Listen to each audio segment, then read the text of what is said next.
안녕하세요. 성천중학교 여러분. 오래간만에 인사하네. 1반의 민서, 2반의 소정이, 3반 승환, 4반 유민, 5반의 지선이도 안녕. 오늘은 생물 다양성에 대해서 알아보도록 하겠습니다. 지구에는 숲, 갯벌, 바다, 사막같이 여러 종류의 생태계가 있지요. 각 생태계엔 역시 다양한 생물들이 살고 있어요. 이처럼 어떤 지역에 살고 있는 생물의 다양한 정도를 생물 다양성이라고 얘기합니다.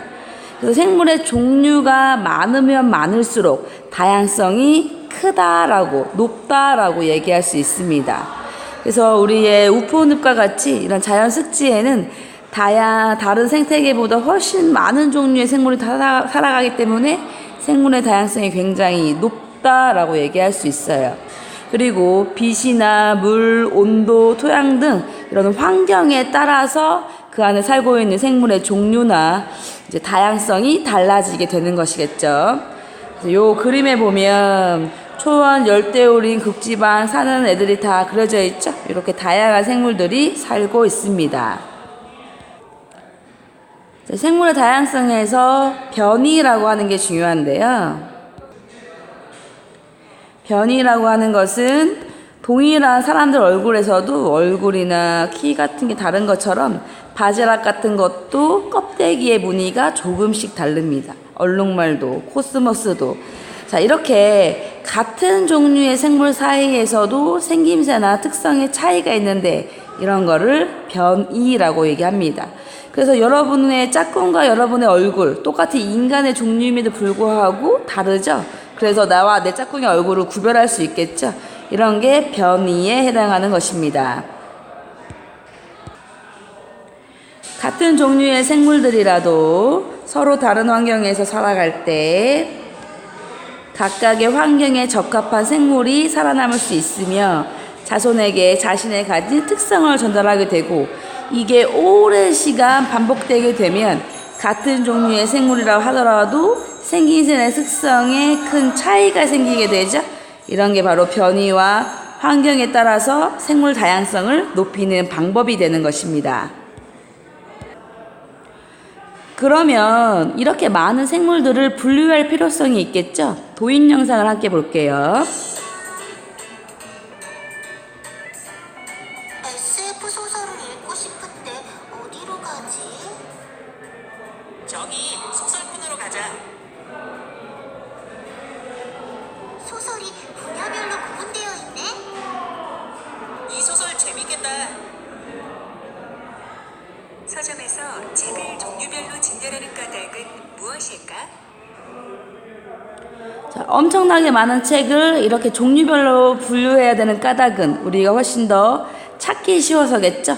이와 마찬가지로 이제 생물체들도 우리의 어떤 체계에 따라서 분류를 하게 됩니다. 이처럼 여러 가지 특징을 기준으로 생물을 무리지어 나누는 것을 생물 분류라고 얘기합니다. 서점에서 책을 진열할 때 어떤 기준으로 분류하냐에 따라서 책의 진열 위치가 달라지는 것처럼 생물도 역시 분류할 때 어떤 기준을 잡느냐에 따라서 분류 결과가 달라지게 되겠죠. 분류하는 것은 이제 수업 시간에 조금 더 자세하게 하도록 하겠습니다. 자, 이렇게 생물들을 분류하다 보면 생물 사이에 멀고 가까운 관계를 알 수 있어요. 우리도 인간이 여러 명 있지만 우리 친척이나 나의 오빠나 형이나 이런 사람하고 닮았고 다른 사람하고 안 닮았고 이런 차이가 있겠죠. 생물들도 생김새나 속 구조나 한살이, 번식 방법, 호흡 방법에 따라서 생물이 가지고 있는 고유한 특징으로 나누게 되고 이걸로 분류하다 보면 누가 가깝고 누가 먼지를 알 수 있어요. 그럼 우리 상어를 봅시다. 여기 그림에 보면 상어가 여기 보면 아가미가 가지고 있죠? 아가미가 들어있는 물고기라는 것을 알 수 있어요. 그리고 두 번째는 사람을 볼 수 있어요. 사람은 우리는 폐로 호흡하기 때문에 인간이라고 하는 포유류에 해당하죠. 특이한 거는 이 고래예요. 고래는 물속에 살고 물고기랑 상어랑 비슷하게 생겼으니까 물고기일 것 같아 라고 생각하기 쉽지만 실제 고래는 폐로 숨을 쉬기 때문에 우리와 동일한 인간과 동일한 포유류에 속하게 됩니다. 그리고 고래는 우리처럼 이제 아기를 낳고 젖을 먹이죠. 그래서 우리가 젖을 먹는 거나 호흡 방법이 굉장히 비슷하기 때문에 오히려 고래는 상어보다 우리 인간에 훨씬 더 가까운 존재라는 걸 알 수 있어요. 그래서 우리가 이제 이런 분류 체계를 만들어야 되는데, 이제 이런 걸 우리 생물 폴더 안에 여러 개의 이런 문서를 넣는 것처럼 우리도 마찬가지로 이걸 나눌 수가 있어요. 그래서 생물의 분류의 체계는 종속, 과목, 강문계 요 7단계예요. 요거 중요해요. 종속, 과목, 강문계. 그래서 종이 가장 작고 개가 가장 크다고 볼 수 있어요. 그래서 개는 뭐 동물계, 식물계 이렇게 들어가는 거고, 종에는 훨씬 더 작은 종류가. 그림 5번을 한번 볼게요. 그럼 여기 지금 보면 동물계에는 호랑이, 사자, 고양이, 곰 뭐 여러 개가 들어갈 수 있겠죠. 문으로 들어가면 조금 더 줄어들고, 강, 목, 과, 속 들어갈수록 훨씬 더 이런 생물의 특징에 따라서 줄어들게 돼요. 근데 이게 무슨 특징으로 줄어드느냐까지는 이란한테 할 필요 없고요.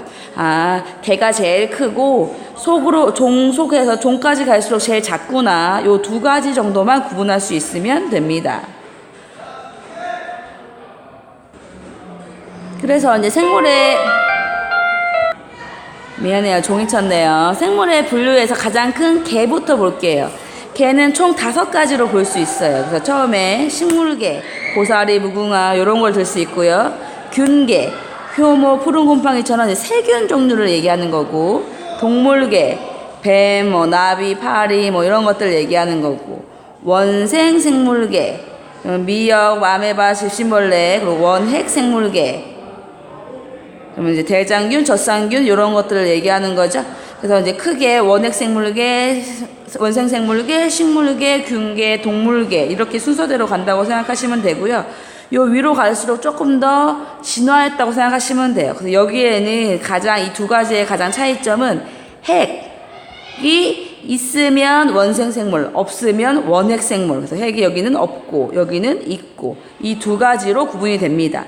식물계, 균계, 동물계는 이제 비슷한 상태로, 균계는 이제 가장 대표적인 게 버섯이라고 얘기할 수 있습니다.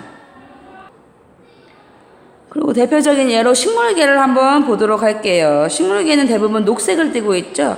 왜 이런 녹색을 띠고 있냐면 바로 엽록체라고 하는 녹색의 세포가 있기 때문인데요. 그래서 이 엽록체가 그래서 이제 광합성을 하면서 대부분 녹색을 띠게 때문입니다. 다른 이제 균계나 동물계나 이런 자세한 내용은 우리 이제 수업 시간에 마저 연결해서 할게요.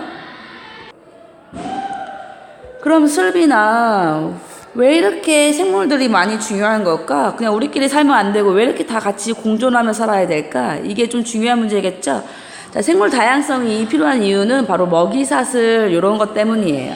그래서 만약에 다양성이 없다면, 여기 같은 경우에는 지금 개구리가 하나가 다 전멸해서 죽어버리면 뱀은 싹 다 같이 죽어버리겠죠.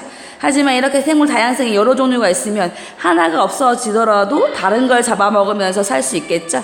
그래서 멸종될 위험을 훨씬 더 줄여줘서 생태계를 안정적으로 유지한다는 게 굉장히 큰 장점이 됩니다. 그래서 우리는 생물 다양성을 보존하기 위해서 노력하고 있지만, 사실은 서식지가 파괴되거나 환경이 오염되고 외래 생물들이 들어오면서 점점 더 멸종되고 있어요. 그래서 이렇게 다양성을 유지하는 캠페인이라든지 농약을 덜 쓴다든지 이런 노력을 지금 하고 있죠. 그리고 이제 멸종위기종을 지정해서 종자은행을 만들고 멸종위기종을 복원하기 위한 사업이라든지 이런 걸 하고 있어요. 그리고 이제 국제적으로도 우리나라뿐만 아니라 다른 나라하고도 생물 다양성 협약을 맺어서 훨씬 더 많은 생물을 보존하기 위해서 전 세계적으로 노력하고 있습니다. 자, 오늘의 문제 줄게요. 생물의 다양성을 보존하기 위해 여러 국가가 참여한 채택한 국제 협약이 있어요. 자, 여기 네모칸 쳐주니까 뭔지 알겠죠?